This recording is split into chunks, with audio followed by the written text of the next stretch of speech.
Okay, Jack, I was hoping that we could get through this campaign without going negative. I agree. You're the one using negative words like without and negative. Can we go a few days without sparking some new outrage? I've finished this script 3 separate times now. Negativity. Today's topic is interesting.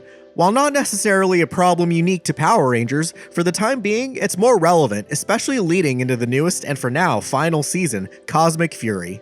Now, what specifically is being called negative? Fan attitudes. The fandom as of late has been very outspoken about certain aspects that discussion about the amounts of negativity and toxicity it's causing have been waging. But is it really that big a deal?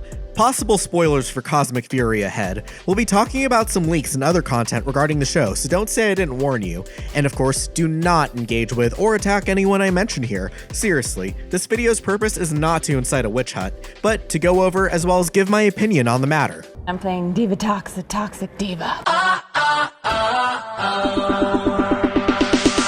So what started all this talk? Let's back up to 1 year ago to the official announcement of the season. Take it away, Pookie. Hi Ranger Nation, and happy Power Rangers Day. Keep that in mind, it comes back later. My name is Simon Bennett, and I'm the executive producer and showrunner of Power Rangers Dino Fury. I will be returning to Power Rangers Season 30. The entire Dino Fury Ranger cast will be coming back, and they will be the Cosmic Fury team. Okay, so they announced that Cosmic Fury is a continuation of the then 2-season-long Dino Fury. It's a 10-episode 3rd season. It's going to be a completely original story, with the exception of Zord footage adapted from Uchu Sentai Kyuranger, an unrelated season to Dino Fury's Japanese source material, Ryusoulger. That was a year ago. Since then, we've been showered with lots of new information and promotions that the fans have been truly hyped for what's to come. Oh, that didn't happen? So for almost a year, we got nothing. The first few months, it was understandable. They had the 30th anniversary special, Once and Always, to promote, which got a cast interview teaser and a trailer ahead of the release. Instead, we were drip-fed information via small sneak peeks or worse, leaks. The TV's leaking!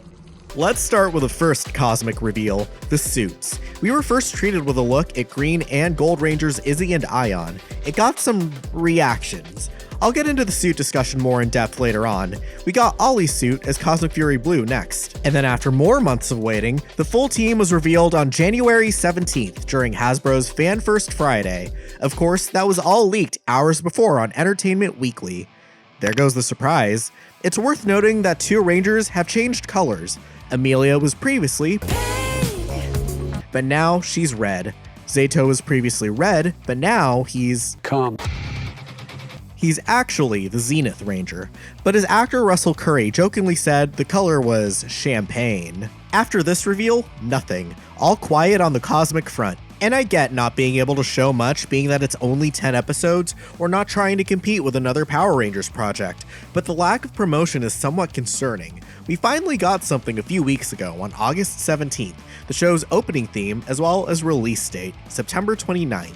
Since then, we've gotten a trailer unannounced on September 1st. Just to draw a comparison, we got the trailer less than a month before the premiere date. Another Netflix original, Sex Education, is releasing the week before Cosmic Fury on September 21st. It got its trailer almost 3 months from its premiere. It also has had plenty of marketing with posters, stills, and both the Netflix and Sex Education Twitter accounts have been posting. Not a whole lot, but posting nonetheless. Circling back to Power Rangers Day, and by extension Power Month, it's pretty much a celebration of the show's anniversary, first premiering on August 28th, 1993. Fans all over Twitter were making posts and tribute content showing all of their love for the show. I didn't even bother. I pumped out one video and it wasn't that special. I didn't even mention Power Month at all. While there wasn't much expectation for Power Month, fans were hoping for at least something on Power Rangers Day, and it's not unrealistic. Official channels have acknowledged the day before. I even showed Simon Bennett doing that, but instead, all we got was a tweet to sell a t-shirt with bad traced art,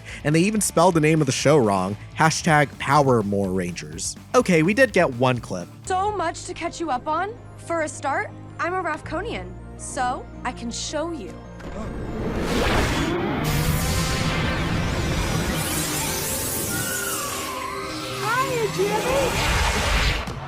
Prior to Power Rangers Day, there was another leak showing off Fern as our new Orange Ranger, the first in the US, outside of the comics. Hey, if Zato's actor calls the color of his suit champagne, we're calling Fern's Fanta. but many noticed that she didn't have a unique helmet design. Fern's helmet is a copy of Amelia's, the pink, now red Ranger's helmet. Yeah, there's a few extra details added in, like some horns, but other than that, and the color, they're essentially the same. To the fans, this was seen as very lazy, if not for the fact that we've gotten original Ranger helmets before, but that if they were going to reuse a helmet, why Amelia's? It would have made more sense to reuse Izzy's, you know, her girlfriend. The talk of the leaked Orange Ranger helmet stems from a larger discourse regarding the Cosmic Fury suits. Some people didn't like them, for various reasons. One reason is that they're plain, not a whole lot going on. To help put it into perspective, these suits are supposed to be the next evolution of the Dino Fury suits. Another complaint is how generic they look. I know coming off just talking about how plain they are, it sounds like I'm double dipping. I think in this case, plain and generic are two separate things. Fans mainly pointed to the belt buckles and weapons having the generic Power Rangers lightning bolt logo. Others also pointed out how these suits don't convey either the dinosaur or space themes of the season. I personally think these suits would have had a better reception in isolation. Following Dino Fury, they've lost the dinosaur theming outside of the helmets. Then there's some choices, like the weird fake abs. Now, it was a trend when the toy license was owned by Bandai to roid up the Rangers despite their non-muscled appearance normally. Look at those corn kernel abs. Here, it seems Hasbro's bulked them up in the show proper. I don't think anyone liked it then, so who's liking it now? You could take a pushpin and hang up some flyers or a sign-up sheet for a community college class on their fake chests. With the reveal that Cosmic Fury would be taking Zord footage from Q Ranger, some didn't think that reducing it was worth the trade over a straight adaptation, while others are just Sentai purists. Cringe. Either way, the Q Ranger suits and aesthetics were well liked in the community, even being specifically made with the American audience in mind before Hasbro bought the brand. The suit complaints were just the tip of the iceberg. It opened a floodgate of comparisons to Q Ranger, which is just inevitable. This led to scrutinizing choices such as changing a Zord from having a swordfish motif to a shark. Ironically, we've had a swordfish Zord in Samurai, so I don't know why it's too much of a stretch to call it that. Though I shouldn't be using Samurai as an example since it considers squids as octopi. Then, on Power Rangers Day, a single clip released that fans criticized for its Disney Channel-esque awkward and stilted line delivery. This is an acting quirk of the show since its Nickelodeon premiere in 2011 that didn't exist prior. It was also criticized for not showing anything new, being a flashback to the events of Dino Fury Season 2. Zato sacrificed all the Zords and himself to save us. Today, Zato returned with a mission from the Morphin Masters. I'm back! One cosmic portal later, here we are to help. Oh, wow. But one criticism has been a major point of discussion among the fandom. Lois! Going to work, huh? Yes, Joe, I'm going to work. Great! More and more women are doing that. People are hating on Cosmic Fury because Amelia's the Red Ranger and she's a woman and I love women! I honestly dread these topics in my videos because it can turn into a lot of fighting in the comments, but we're talking about it anyway. Representation. A big issue in the modern media landscape is a lack of it for certain groups. Asians are underrepresented on this network. Exactly. If there are more actors of Asian Shut descent... up, just shut up, boy! I am dealing with something. No one wants to hear from you. Now, representation when it comes to Power Rangers, no matter how you slice it, has always been a part of the show. It's no coincidence the Mighty Morphin cast was so diverse for a 90s show. I previously mentioned that both Amelia and Zato had their colors swapped. Amelia is now red, a position that's typically associated with a leader role. This makes her our first primary female Red Ranger. Yes, we've had some non-red female leaders like Jen and Delphine, and yes, we've had some female Red Rangers like Charlie and Lauren, but the former were never the symbolic red, and the latter were either villainous or short-term. The important thing here is she's the first true full-time Red, well, ignoring the fact that she'll be the Red Ranger in the franchise's shortest season. Great, a win for female representation, right? Let's look at Zato, the previous Red Ranger, now Coom-colored Zenith Ranger. Many fans saw this as a downgrade. An interesting pattern that some have pointed out is that black Red Rangers have had a trend of being demoted or losing status. TJ and Turbo went from being Red, the leader, to Blue and in space with Andros as the new Red. Jack and SPD, while voluntarily, was written to step down, passing on the role of Red Ranger to Blue Ranger Sky. Many took issue with Zato no longer having the Red Ranger mantle. Him having a different Ranger designation felt like a downgrade to many, making it 3 out of 5 Black Red Rangers to be in this position. Now, this discourse in the fandom has been a bit messy. One side is happy that Amelia has become their first female Red Ranger, and the other is upset that their Black representative, Zato, got demoted. For Team Amelia, it was about time a female lead got to be Red. With so many popular characters on the show being women, this was long overdue. For Team Zato, the color red is symbolic. No matter what, red is what's cemented in pop culture as the leader of the Power Rangers. Simon Bennett has said the new suit is an upgrade, but it's not about whether you say it is or not. It's about the meaning of the color red to the fans. We have no attachment to Zato's new form, so to many, it seems like he gets shafted. It's like taking a country's flag and replacing it with something else, and then saying it's an upgrade. No, you just threw out all the symbolism of the old one. Long story short, we're getting some new representation on the show, at the cost of another. I would argue that TV is more of a boys' club than a white club. I gotta lay off the 30 Rock clips. Is it worth uplifting women if it means a Black character has to lose out?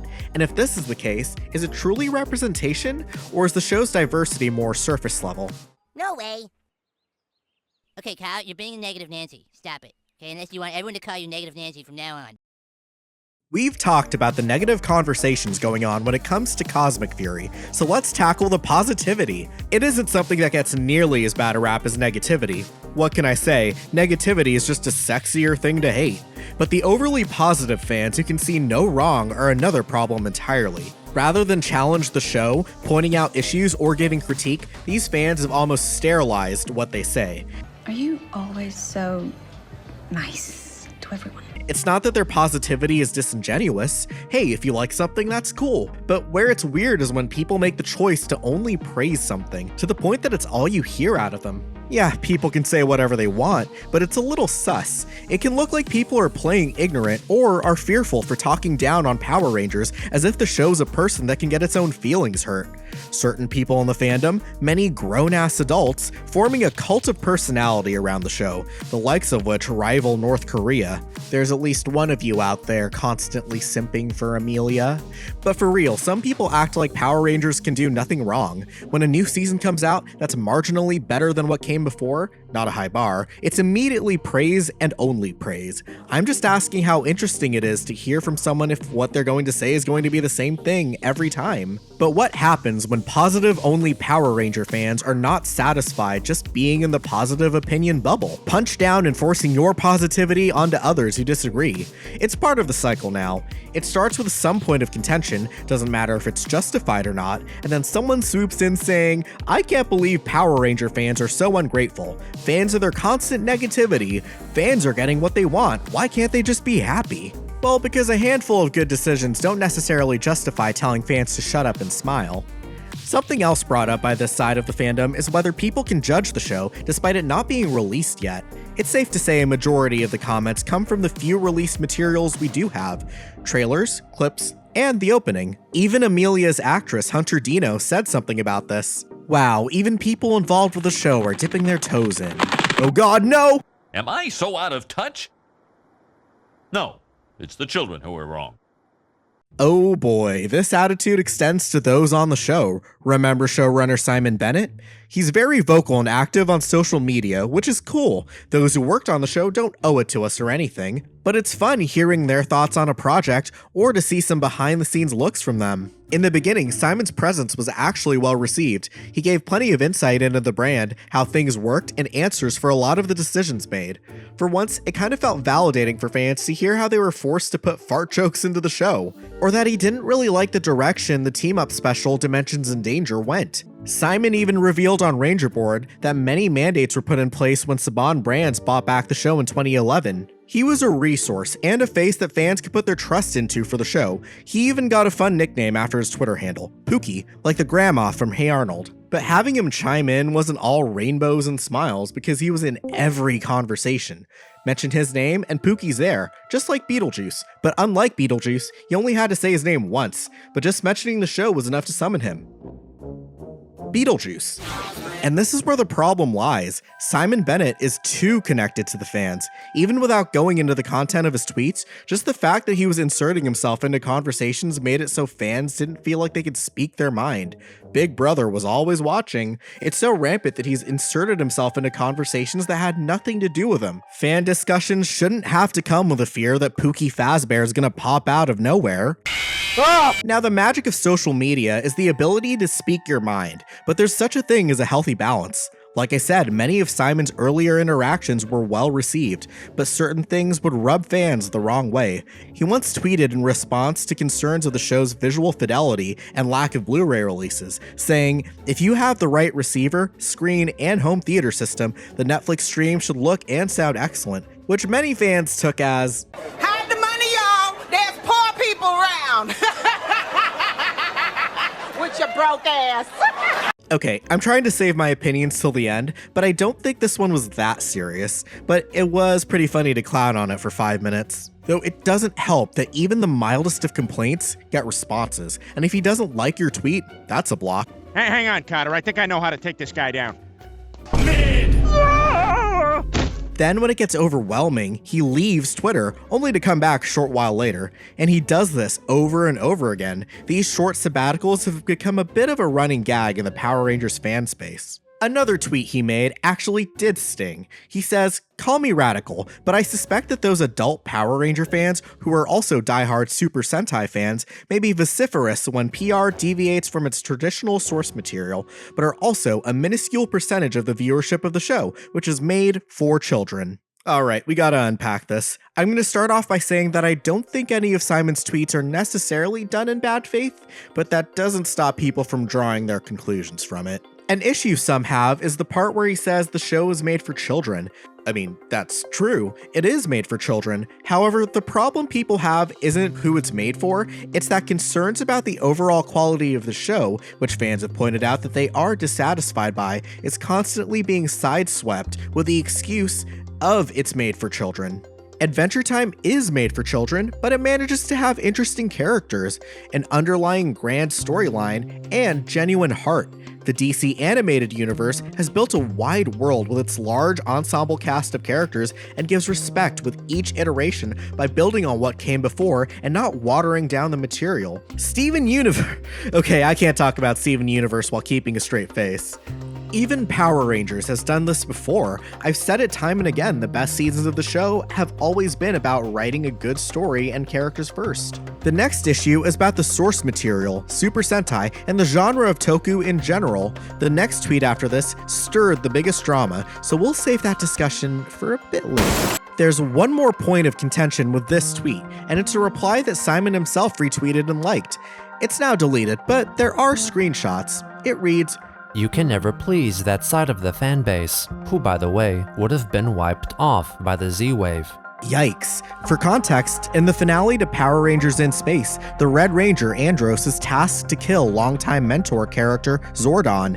His death would release the Z-Wave, which would spread across the universe and wipe out the massive onslaught of villains invading several planets at the time. It's essentially supervillain genocide, or best sterilization, as it does turn some of them good. I even pointed that out on Twitter. It's not a good look to give some sort of endorsement or support to a post that wants to wipe out a whole section of the fanbase from our mortal plane, but the latest tweet is what's getting attention. It took me some time to get my head around how obviously plastic toys and rubber monsters were taken so seriously. There was laughter at our Japanese footage meetings, where the excerpts selected by the writers were discussed by other HODs, I'm guessing head of departments, rematching locations and action. This post got some people riled up. Some fans took this as Simon laughing at the Sentai, feeling that he does not respect the show's source material. Others defending him, saying the source material is goofy from an outside perspective, and that his words are being twisted. Even some previously involved with the franchise voiced their perspectives. David Fielding, the actor who played Zordon, tweeted, "Good lord, this fandom. The levels of disrespect and dismissiveness that is shown to hardworking folks who make the show is just appalling. No matter what you think, how deeply you believe in your opinion, there is no need to dogpile because you yourself are unhappy. Shaking my damn head." Comic writer Kyle Higgins, creator of the popular Shattered Grid story, says, "You can maintain tokusatsu influence while still having mainstream appeal.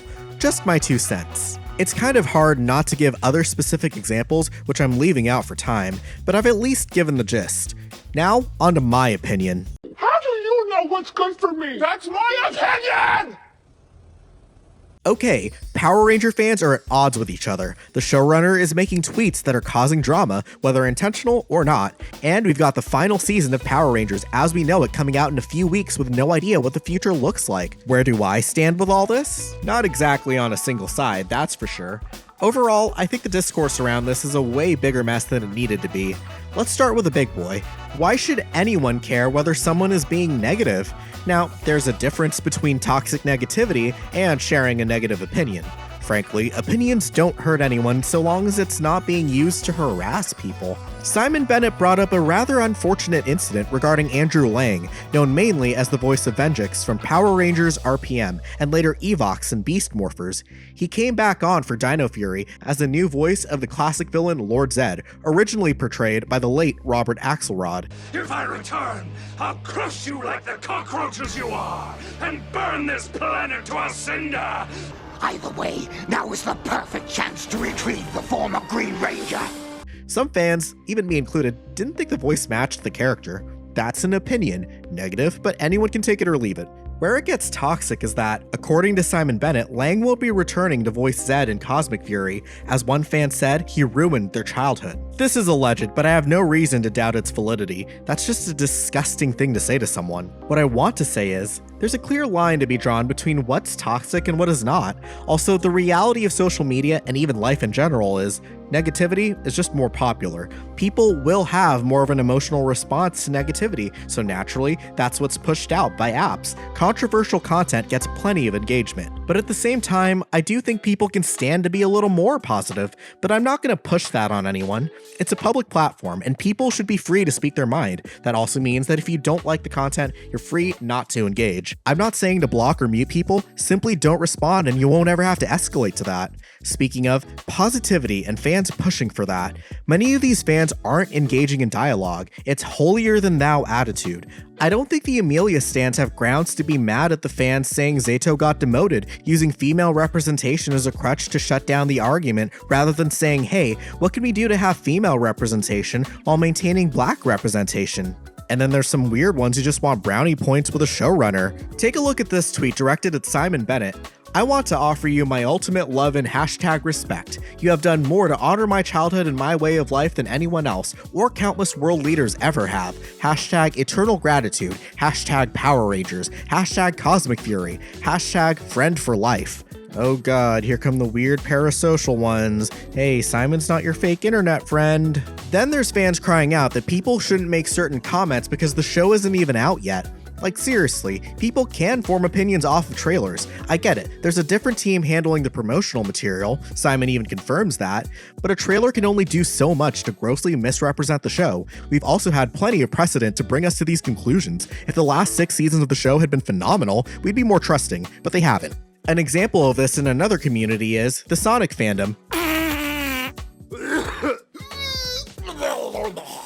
Promotional material for the latest game, Sonic Frontiers, showed a frankly terrible graphical issue with objects in the distance popping in and out. Sonic fans complained to people for pointing this out before the release. Then the game came out, and even on high-end PCs, the popping was still there. It had to be modded out, not even a day one patch to get rid of it. It's the same thing here for Power Rangers. You can comment on something before it's out. Okay, time for my thoughts on Simon Bennett, the man himself, before I close it out. Full disclosure, I got blocked by him. Yeah, I've been pookied. I mean, frankly, I don't really care. Bound to happen sometime when you create content like this. Here's the tweet that got me blocked. Simon's lack of understanding about what exactly is the issue is on full display here. It's not about whether PR deviates from the Sentai. RPM deviates so far off, yet it's so beloved. It's the way the show is handled, regardless of what direction it wants to go. This is in response to Simon's tweet about deviating from the source material.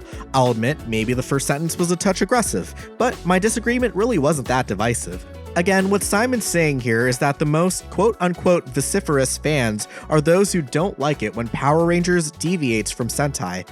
I don't believe that to be true. While yes, there are people who would like to see concepts from Super Sentai adapted, at the end of the day, the real issue for many of us, or at least just me, my opinion, is the writing. We have had fan favorite seasons that deviated from the material, we have had fan favorite seasons that stuck closely to it. On the other hand, we have had poorly received seasons that deviated from the material, and poorly received seasons that stuck to it. He made another post as well, listing things that they've done to appease the fans. Toxic positivity time. Here are some of the fan requests that have been incorporated into Cosmic Fury. Number 1, no moral of the week stories. 2, no obligatory comedy duo scenes. 3, return of practical explosions. 4, no filler. 5, character and story threads throughout the whole season. Each episode leads into the next. 6, personalized unique weapons. 7, original monster characters. 8, more music from Bert Sellin. 9, new theme song. These are all great, but he says it himself, toxic positivity. I think it's commendable that fan input was taken into consideration, but it rubs us the wrong way that this is how it was delivered. On top of that, it just fuels more questions. Why weren't certain things on the list? We've been pointing out writing and line delivery issues for years, but original monster characters make the list? I don't personally have a problem with Simon Bennett as a person. I disagree with him on plenty of things, but I do think that the way he posts invites a lot of this behavior. It's not negative fans per se, I think that's quite the oversimplification, but we're not off the hook either. For Simon, he's got to dial it back. It's fine to engage with fans, but it's also taking away spaces to talk about the show without filtering discussion. Have a healthy separation. Not a lot of people like the new Star Wars films, but we don't see J.J. Abrams defending his work at every turn. For the fans, I like to call us a young fandom. Being that the franchise is 30 years old, it's definitely not about age. It's just that we're only recently experiencing this kind of growth and access in the community. Some people just don't know how to behave. Well, let's take the situation and learn from it. Power Rangers Cosmic Fury will be out at the end of this month. I don't think we should hide any opinion that forms before the release, positive or negative. Instead, put them out there. Part of the fun is finally seeing the show and holding your initial judgments against it. Did it prove you wrong? Were you right? Worrying over what other people think is silly. If you like the show, great. If you don't, you don't. Don't compromise your thoughts, but hear others out. Be respectful and try to talk and understand someone else's view. I'm not going to hide it. I don't personally have the highest hopes for Cosmic Fury. I truly hope it exceeds my expectations, but after years of mid, at best, seasons, I'm realistically not holding my breath. But I'm still going to watch it. And quality or not, I still support the cast and crews working on the show. Unlike some, I have not received a screener copy. I'll be watching it along with the rest of the fans. Until then, keep your eyes peeled for my video on it when it releases. Thanks for watching, make sure to subscribe so you don't miss my big video on Cosmic Fury when it releases. And did you know I make YouTube shorts now? Go to my channel and check out the shorts tab. Do you have any thoughts on all this? Leave them in the comments below and respond to someone else, see if you can get a conversation going.